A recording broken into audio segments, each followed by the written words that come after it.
Ever since getting my hands on a Lamy Safari back in college, I knew it was only a matter of time before I started looking for excuses to acquire the Lamy 2000.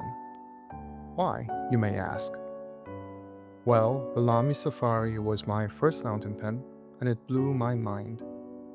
For the longest time, I didn't know why anyone would need anything else.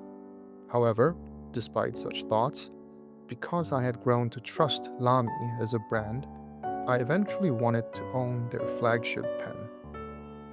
When I finally had the occasion to justify the purchase, it did not disappoint.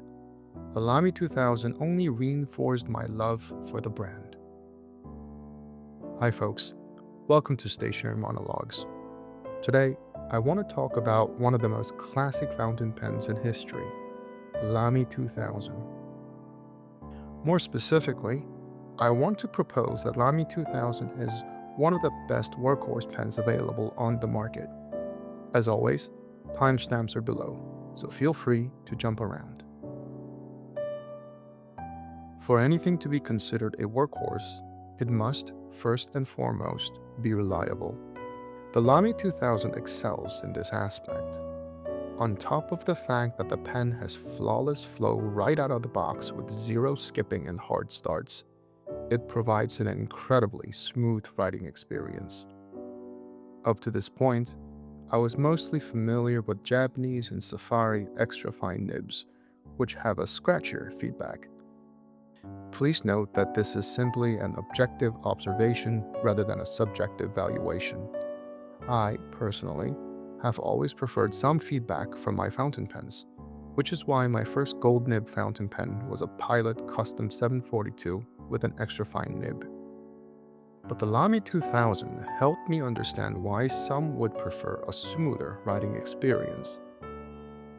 The nib glides over the paper with a slight hint of drag, so it's not like writing on an iPad with an Apple Pencil.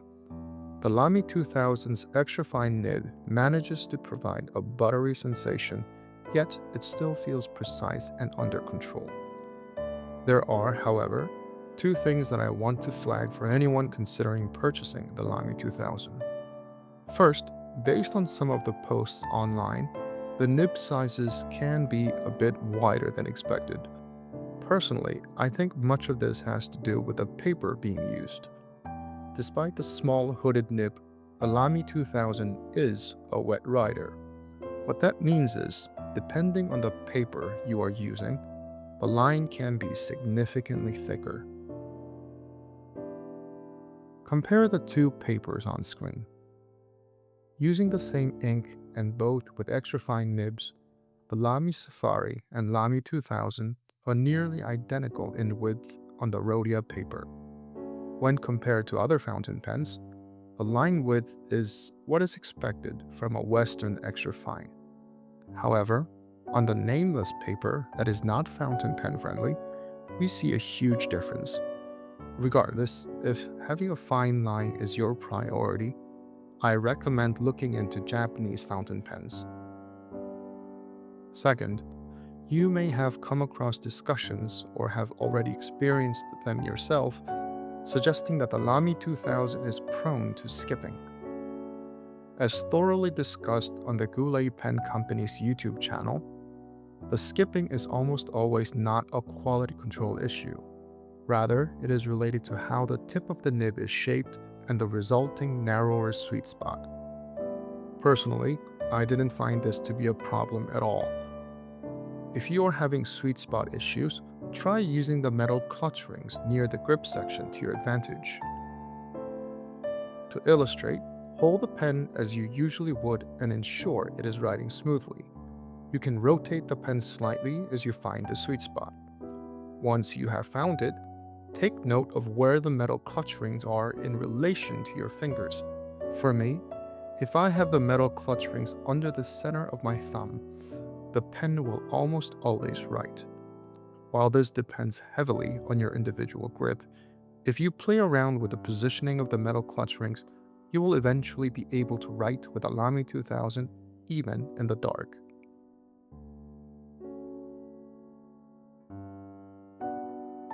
Next, as the label suggests, A workhorse pen must be suitable for work.